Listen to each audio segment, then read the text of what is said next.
Please welcome writer, director Michael Rianda and producers Phil Lord and Chris Miller.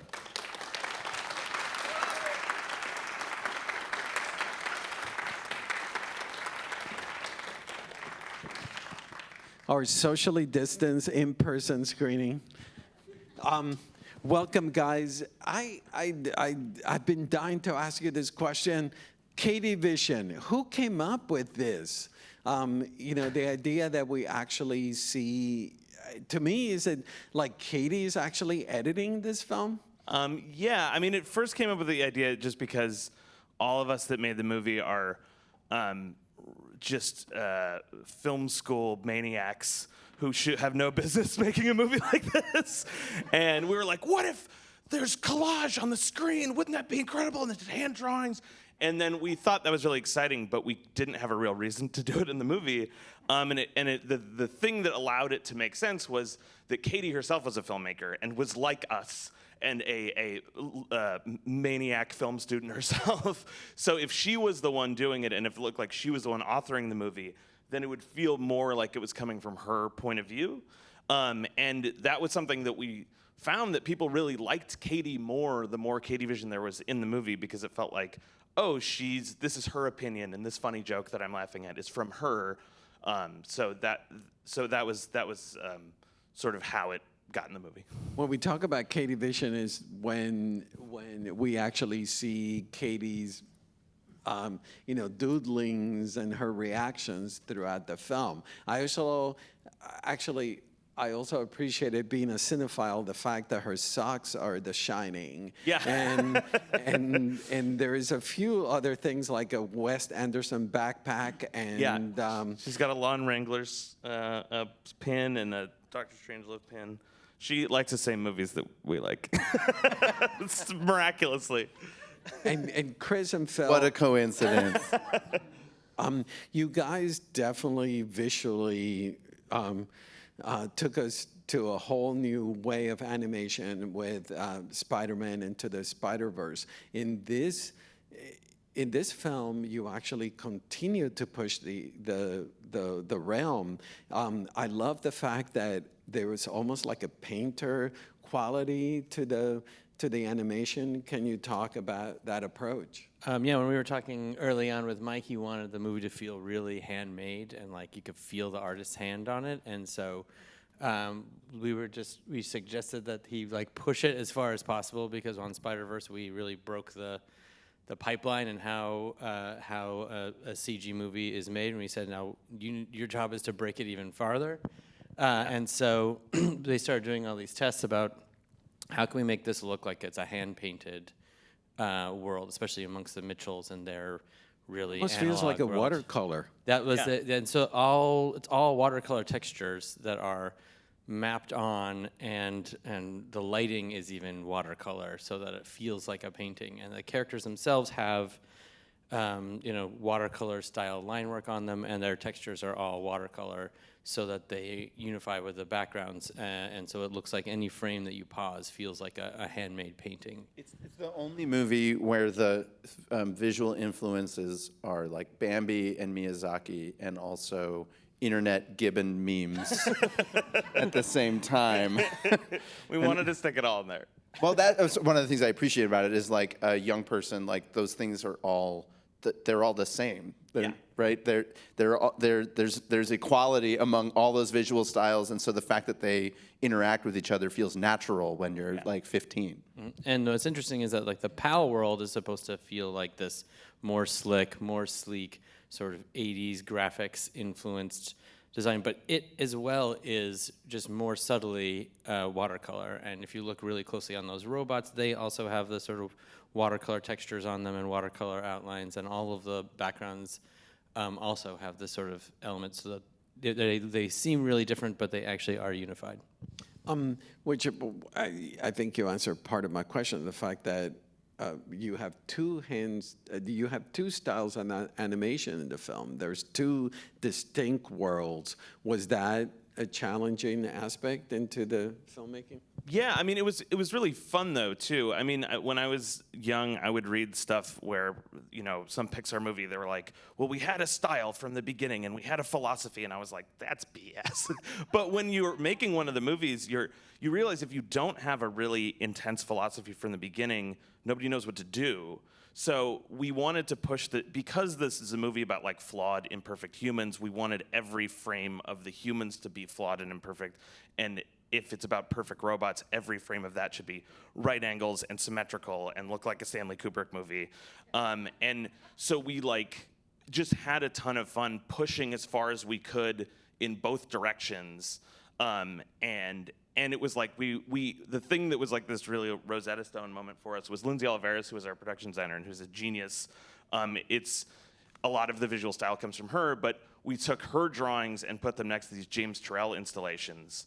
And it was really exciting because this grounded earth tones that were messy and cluttered versus like these bright neon simple environments was really like got us all excited. So we just decided to charge in that direction, and it became really a joy to sort of push both of those as far as they can go.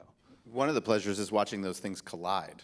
And there's like a moment in the movie where like Katie is driving that like wonky car up like a weird James Turrell rocket, and there's like a gross dog on the front, and there's like cartoons like on 2D stuff like riding alongside her, and you go like, that's why we made the movie. Yeah. Story-wise, I love the fact that they're all fighting against each other at the beginning, and then slowly we see them uniting with a common cause. How was that tricky to sort of delineate that arc of the character? It was insanely difficult. I mean, because it comes from a very personal place. It was like I was trying to make a movie about my family, and so the dad looks exactly like my dad. My mom is the mom from the movie. And I was trying to draw on all those sort of experiences, but one thing that we found, and one thing Chris and Phil were like amazing with helping us with, is it's so much more engaging to watch people try to connect and fail. Because I feel like that's what you're doing with your family all the time. You're like, hey, do you want to watch this show together? And your mom says no, and you kind of feel bad, but you asked, you know, and we realized that if you have the characters making bids for each other's affection and attention, it becomes really warm even if they're missing each other. And in previous versions of the movie, they would just be yelling at each other, and it was miserable. But it was this delicate balance to have them slowly be coming together throughout the scenes and realizing that this action scene is boring, but when you turn the action scene into a stick shift lesson from the dad to the daughter, it all of a sudden becomes about their relationship, and so you care about the action sequence instead of it just being a bunch of loud crashing. And my favorite types of movies are ones where you can relate to everybody in them and both sides of a conflict. Where, you know, in this movie I can very easily relate to Katie and what it's like to be someone who wants to go out and make something new and be bold and try new things. And I can also now, as a dad, relate to Rick and the idea of, you know, losing a child, feeling like you're growing farther and farther from your kid, and that's a really universal feeling. And so the magic trick of this that Mike did great was making it so that everyone was wrong and everyone was right, but it was a story that you can relate to on multiple levels. And a lesson that I keep learning making these things is it's not spectacular to watch people in an argument. We live that. What's spectacular is watching people get along. Yeah. And I'm always surprised at how special that is in a movie theater. On the same vein, the villain and the journey, we actually sympathize at moments with her dilemma and her argument. Was it also tricky to develop the arc of the villain story? Yeah, that was the hardest, and I think that came together the last. Because it's, you know, you have this impulse, especially when you have Olivia Colman, who is like, can really make your spine tingle with the line read or whatever, or make you laugh hysterically. Sorry to interrupt, but when Olivia Colman was reading the lines, did you guys go like, "Oh my God, is Olivia Colman reading?" Absolutely. Every time we would just look at each other like, this person is an international treasure. And she took lines that were like half-baked and made them wonderful. Yeah. I couldn't watch because much of this was recorded over Zoom. Yeah. And so I just was like, I turn the camera off. I can't look at myself looking at her. It's Even like the moment when she ends up in the glass of water is like, there's like, it's so dramatic in her, the way she reads it. She was so willing to go to 11, and then she was like, was that good? Do you like that? Should I do it again louder? Absolutely. Or whatever. And like every time we recorded her, like they were saying, it was like someone would look at each other and be like, oh my God, she's incredible. Don't tell her though. And it was really wonderful. And the movie, I really feel like, because I was doing the voice in the scratch, it was terrible. And the second we got Olivia Colman in there, like everyone was paying attention in those scenes and like locked in because she's so wonderful. Well, but I interrupted. You were talking about sure. the arc of the villains. Well, we were sort of working on it with these guys, and it was really like people were so engaged in the family scenes, and the pal scenes were sort of like not feeling as special. And the thing that sort of made them connect was if Pal and Mark were going through the same problem that Rick and Katie were going through, where Pal is being abandoned. And Mark is moving on, just like Katie's moving on, and just like Rick was being abandoned. And Pal was sort of damning humanity for leaving each other behind. And Katie, throughout the course of the movie, has to like prove that humanity is worth saving by fighting a Furby with her family. There is such specificity about the family, and how. I mean, is that where you guys started with the story, making the family and the dynamics very, very specific? I'm sorry, but that was like the whole thing. That was like the whole reason for us to make the movie, because I love, Wes Anderson movies, or movies where the characters are so specific, like Hal Ashby, where the characters are so specific, and you're like, I know exactly who that is. And sometimes the dad in animated movies are like Dad B with mustache C or something, and I was like, I want this to be my dad, and he has the same mustache and the same bizarre love of nature, and we found that the more we made the characters specific, the more people were relating to them. Where people have like come up to me and like, I made a movie with my pug and my little brother. And it's so funny because that seems so esoteric, but I think if you tap into those real feelings, it sort of shines through to an audience. And on that same line, Chris and Phil, there are moments that like I'm astonished to watch where, like, for example, the dad looks at Katie's video when she was younger, and then the lighting gets dark. What I'm trying to say is that you highlight the emotional moments and you give breathing room around it, and also visually, like in that moment where he sees the video of her as a young, it gets dark visually. Can you talk about highlighting the emotional moments and giving breathing room around them? I mean, we definitely padded the edit in ways that upset production, because you need time to see people's behavior, to see people make a decision to speak before they speak, to see somebody not speaking, what that looks like. Or checking in with the mom and then saying, is this okay to say? And then saying it. Like, those little changes went so far. We added a lot of material of like looks and close-ups and just giving things time so that because there were so many great ideas in the movie, we just needed time to witness them.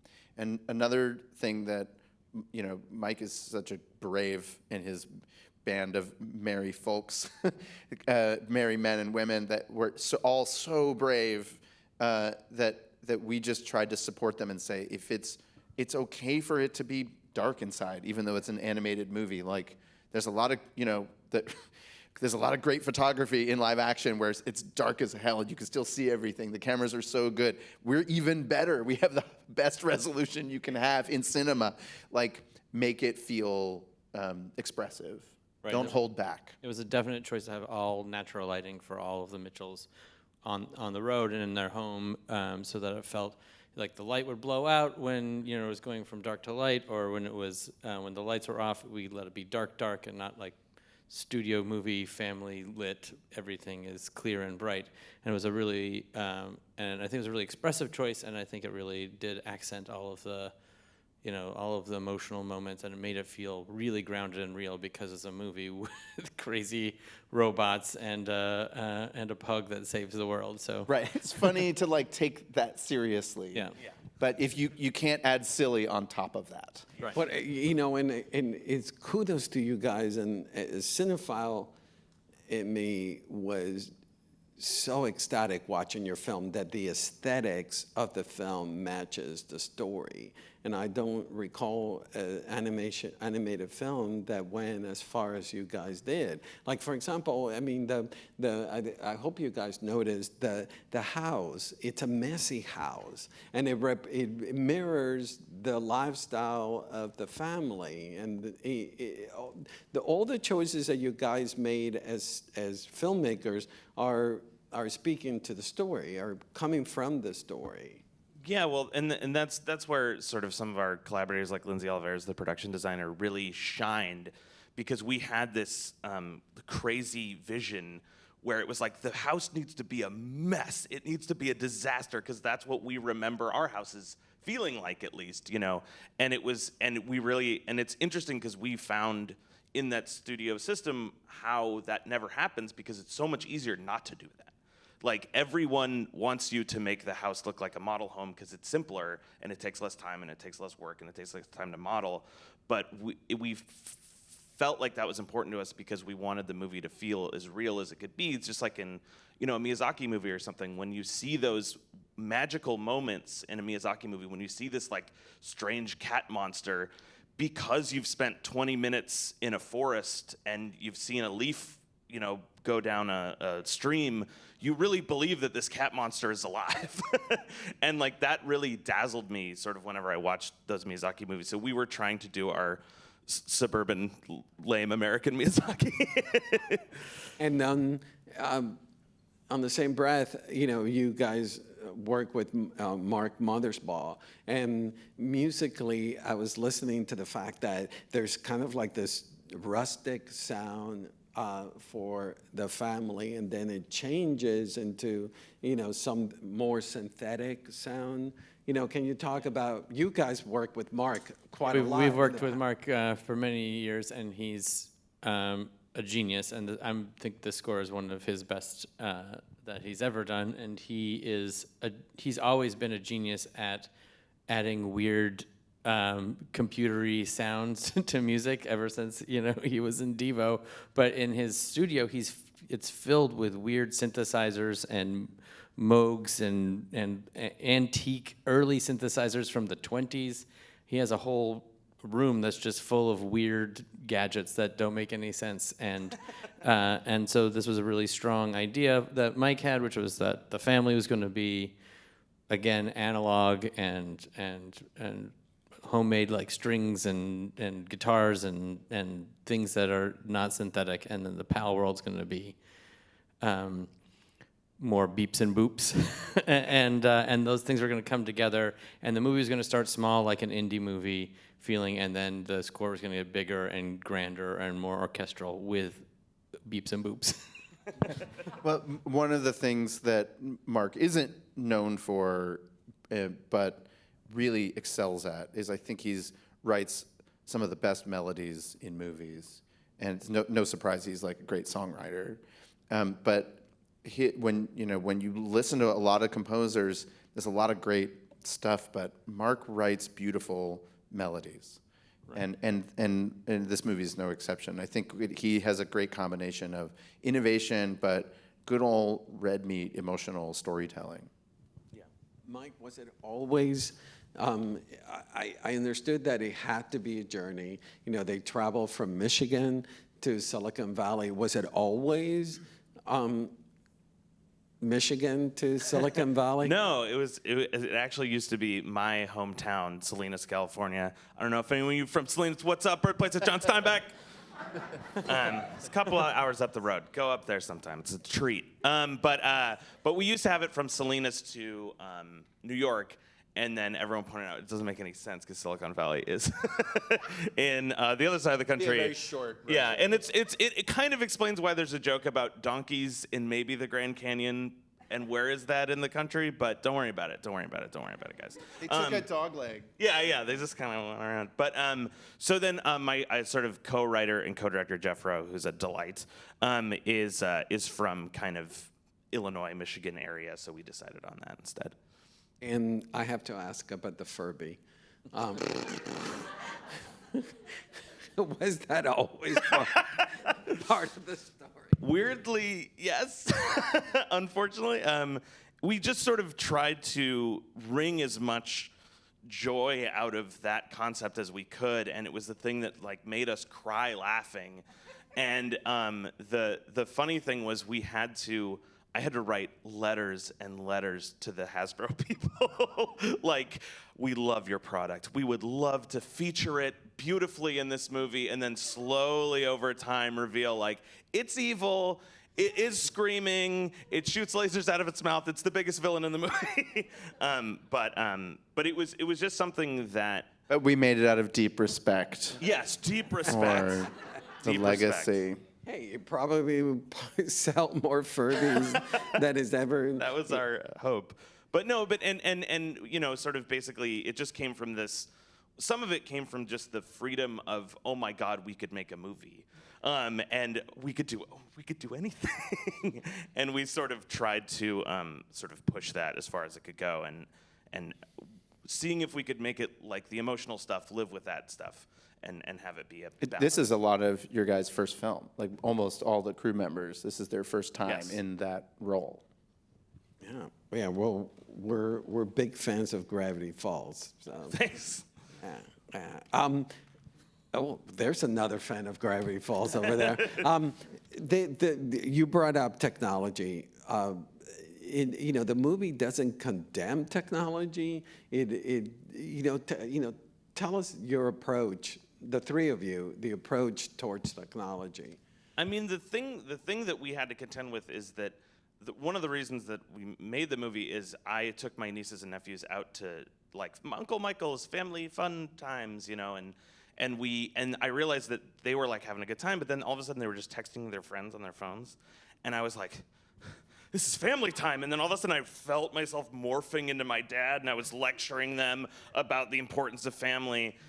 But at the same time, I could see that in them, but I could also see in me that like I became a cartoonist through the internet. I downloaded Flash from the internet. I found people on weird message boards. I found all these cartoonists. So I've lived both sides of it, and it would feel inauthentic to not show that. It felt like. Right, and it was a really conscious choice to make sure that we were saying, again, where everybody's right and everybody's wrong, where, it's true that sometimes if we use this super powerful portal to all the world's knowledge that is in all of our pockets, it is very tempting, and it can keep us from connecting with each other. But it also, especially these past 2 years, has been a tool to keep us in touch and allow us to get closer to each other, and trying to imagine what living through this pandemic without Zoom or any of the things that have allowed us to see our loved ones would be crazy. And so the main character is using the internet for good, making crazy movies. And she's using it to be in touch with people from around the country that are like-minded, but it also is, it has its dangers. So I think we try to represent both sides of it and not say that, phone bad, be real. It's technology is part of our lives, and we have to figure out a way to live with it productively. Whether we like it or not, it's a member of the family, right? And it's in our house, and it at my bedside table and in our kitchen. And if we don't figure out a way to like coexist productively, right, we're going to miss out. One of the things that's exciting in our animation community is you don't need to go to all of these wonderful animation schools, some of which are here in California. You can learn online, and people do. And so in this incredible expansion in our medium, there's so much young talent, and it wouldn't be here if they couldn't learn on YouTube how to do it. It's much more democratic now, like than when we were starting out, and we're just shooting on 16 millimeter, and then having to get it developed, and not knowing what things look like, and making mag tracks is like a lot of barriers to entry. Now anybody can be a filmmaker, and it's really exciting. Geeky question to geeks. Wait a minute, what? What? Katie, That's offensive. I'm throwing touchdowns and. Katie's hair is I mean, you talked about the painter aspect of, looks like a watercolor, but still her hair is defined and punky. How was that? It looked like it was difficult to create her hair. Yeah, we literally did 150 different Katies. It's insane, but the thing that sort of made it made her sort of work as a character visually is when we sort of tried to externalize, and these guys helped out a lot with it, where it's like, how do you externalize everything that's going on inside? She's this ball of expressive creativity, and the second we had her hair be, she doesn't care about her hair because she's too busy working on Dog Cop or whatever. She's writing on her hand, she's drawing a face on her jeans. She like can't stop being creative no matter what she's doing.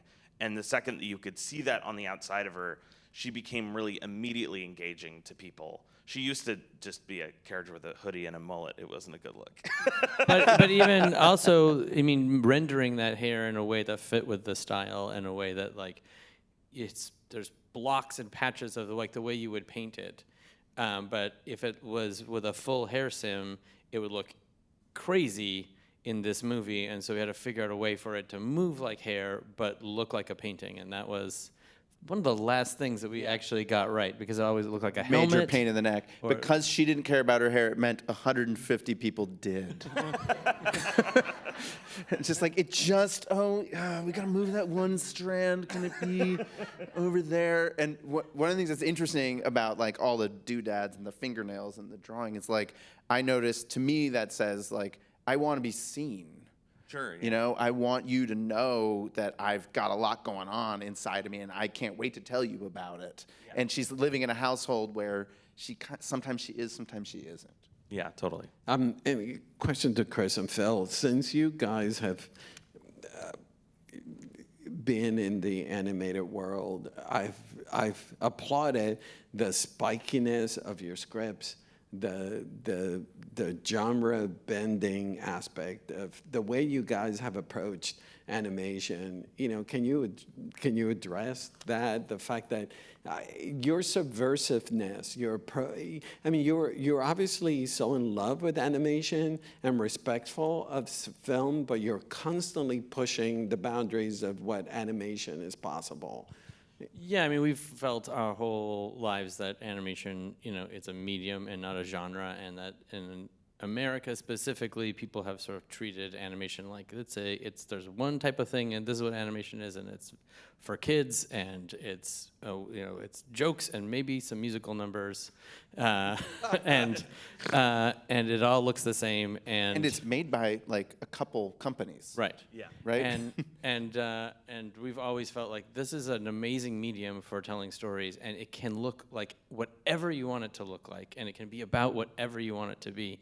And in the last, I'd say, decade, it has really exploded, and I think people have started to, really push the boundaries of what is possible, and there are no boundaries because it's whatever you can imagine. And so it's really exciting from a visual standpoint, but also from a storytelling standpoint that doesn't have to follow the same formulas. And so we've always felt of ourselves as, sort of outsiders, trying to throw rocks at the castle, even as we become more and more inside the castle. We still We started outside. We're We didn't throwing get them to at go to- ourselves now. And we didn't get to go to Cal Arts. We didn't get. We went to a different kind of school, and we were raised on independent short films from like Eastern Europe. Like our professor and mentor, he used to be the vice president of SBIFF, and he would smuggle raw film into Poland so that a guy under communism could like scratch into the negative and then send it out to be developed. Never seen the film, and then it like won Annecy. That was like Peter Dumoulin, I think. Oh, really? And it was like that. You ever see Freedom of the Leg? I have seen that. Yeah, I think that's Freedom of the Leg. He didn't see? He like didn't see it. It just like went and won, and then he was like, "Wow, oh, how is it?" So that was our training. Was about like independent people working all around the world, obsessing over 5 minutes, 10 minutes. Frederick Bach came to visit us in Hanover, and we were like blown away. That's a guy who like spends his life drawing and spraying a fixative on like cells, and it takes him like 5 years to make a movie. That to us, that's what the whole point is. And all those people push the medium, and that's a diet of infinite ways to do it, as opposed to a diet. And by the way, we grew up on classic Disney animation, so don't get me wrong, we love that stuff. But it's a diet that's really diverse. Well, when you inject that sensibility into the resources of a big studio, it's really exciting. And we've been able to trick big studios into making weird, independent, experimental films. See, because they're not paying attention. Right. Until it's too late. And then they're like, does it look like this? Is it going to look like this the whole time? Like, no, it's going to actually get weirder as it goes on. And when we found Mike, he was clearly a kindred spirit who wanted to sort of do something new and feel like he was, breaking new ground and having all these ideas and thoughts overflowing with him at every moment. And his office looks like that house, but if you mushed it into an office. It's true. It was so wonderful having these guys, because it's sort of like, in a studio, it's like all the producers, you feel like when you're directing something, all the producers are sort of like prison guards or something. They're like, don't do that, don't do that. And these guys were like corrupt prison guards who like at night, they're like, here's the keys, man, go nuts. Run wild. And it was great to have that. It was great to have that kind of permission, because even, these ideas that we were a little tentative about, and we're like, we think this is cool. And they're like, go, go, go. And you don't often get that. And it was really a wonderful experience. You mentioned your love for Eastern European films. I have never gotten more of a kick when I see that Munchie. One of the films that Katie's working on is Munchie, Fear Eats the Soul. What the? She loves Fassbinder. She loves them.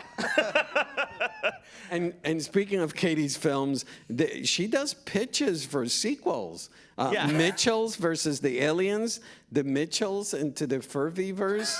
I don't know if you guys caught the fact that she's actually pitching for sequels. Yeah, if you freeze frame at certain points, we added that at the last minute. But no, I mean, well, because that was something that when I was a kid, if I paused The Simpsons or anything and could find things, it just told me that the person who made it really loved this and wanted me, the viewer, to have an amazing experience. And I loved that when I was like a lonely child who watched a lot of animation. I'm like, the Simpsons guys like me. But and it was so right. They cared enough to do a different blackboard gag. Yes, every episode. every time. And it was so you really felt like this you're watching something special. So every time we had an opportunity, we're like, we love Ollie, your Fear Eats the Soul. Let's throw that in. We love this movie. We love this movie. We love this movie. Can there be parodies? And can you sort of find the little lunatics versions of us who are now, little filmmakers and give them a kick, Right. It's like all the kids who, like Katie, want to be seen. Yeah. You guys are going like, we see you. I see you. You're there in the back. Yeah. Keep going. Yeah, totally. There's even one, if you still frame, like a message from Katie to kids, which is basically advice I wish I got when I was a kid, which is just like, don't ever ask for permission to make art. Just make it, and the joy is in making it and trying and failing and that sort of thing. That's great. Well, we will continue this at the reception, that Great. everybody's joining us, and On we'll over. continue talking. Thank you Thank so you so much. much. for Thank you guys being for coming here. today. Oh, my really God. appreciate it.